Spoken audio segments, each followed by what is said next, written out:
Hey everybody, welcome back to the shop. So lately I've been doing a lot of tutorials and a lot of announcements about the things that have been given to me and put in our shop. The Onefinity, the CNC, appreciate it, thank you all. But I said in this video, let's just make this a short one, a little bit quicker, and let's just make something for a change. So in this case, I've got a board here on top of the mill. There's a little backstory that surrounds it.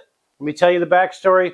My son made this object when he was in high school. We did some cleaning around here and we found this thing. Now, it's a crazy shaped piece of wood, but we're going to put a little sign in the top of it. We're going to ship it back to him and put it in his pile. So let me put the camera on it, let you see what it looks like. In the last video, I showed you how to put an odd shape into the computer, into Carveco, to carve it. And it couldn't have come in more handy than with this little thing right here. So let me get the camera over here. We'll show you what it looks like.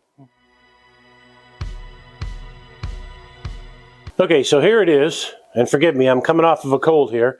But I'm not real sure what he was going for with the look of this thing.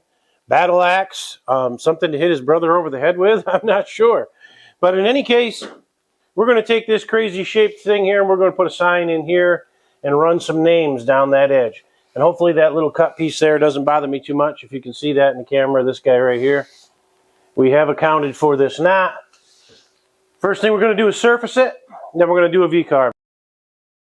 Let's get started. One other point, I changed the origin. Most people go bottom left down in here. I put the origin right on that point. And I've already zeroed the machine. I've already got the surfacing bit in there. Now let's get started. Don't look in any store for that square piece because I designed it and I printed it with the 3D printer to hold my hose on this new machine. I'm going to lower the dust boot to the top of the surface to keep the dust from flying. But you have to remember to turn on the vacuum or it doesn't work, as you can see here. So we're going to go back and forth until it's clean and begin with the V-carve. Now, the V-carve, we used an 1/8 inch end mill to start this process. We got ourselves a little dog there on the left, and then of course we've got the words going in, and the end mill only cuts what it can reach. It won't go into anything else. It won't destroy a vector. So it stops and you put in the V bit and you rock and roll. In this case, we're using a 60-degree V bit to put in the detail here. And we're using pine, so it's inevitable that you're going to have some fuzz here when you're cutting in pine. If this wasn't a piece of wood that had been cut into this unique shape, it probably would have been made into something else because I don't use pine to do carves anymore. I've learned a long time ago that the quality on a carve on pine is not always the greatest. But around and around, and again, these things can be mesmerizing, these CNCs. You can sit and watch these things for hours, and sometimes you have to because the carves are so long. But it's always amazing. I say it every time. It amazes me how that machine can create letters and shapes to such intricate detail. And since we've gotten the new Onefinity, I've noticed the level of precision on this machine is much greater than the other machine that I'm not going to mention. And I think that has to do with the belts and things moving in ways it shouldn't move. But in this case, this Onefinity is rock solid.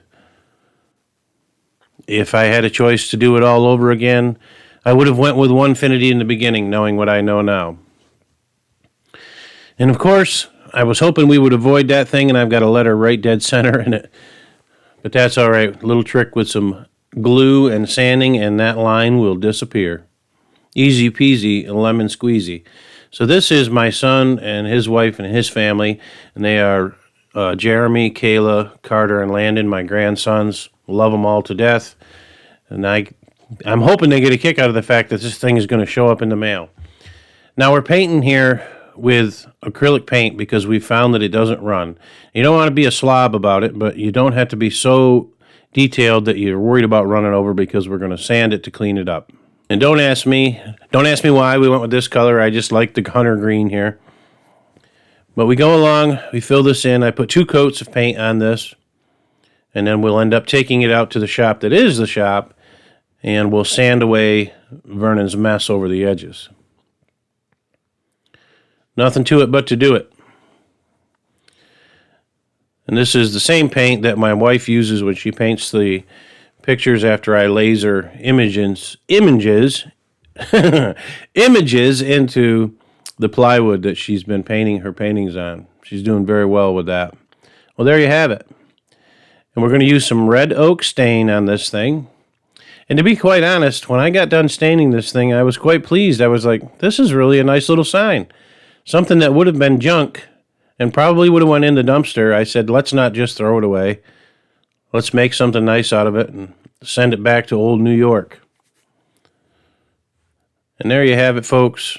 I hope you enjoyed this one. I hope you learned something. I hope you liked the video. Maybe got you to laugh a little bit. As always, give us a like, subscribe, and share, and I'll catch you on the next one.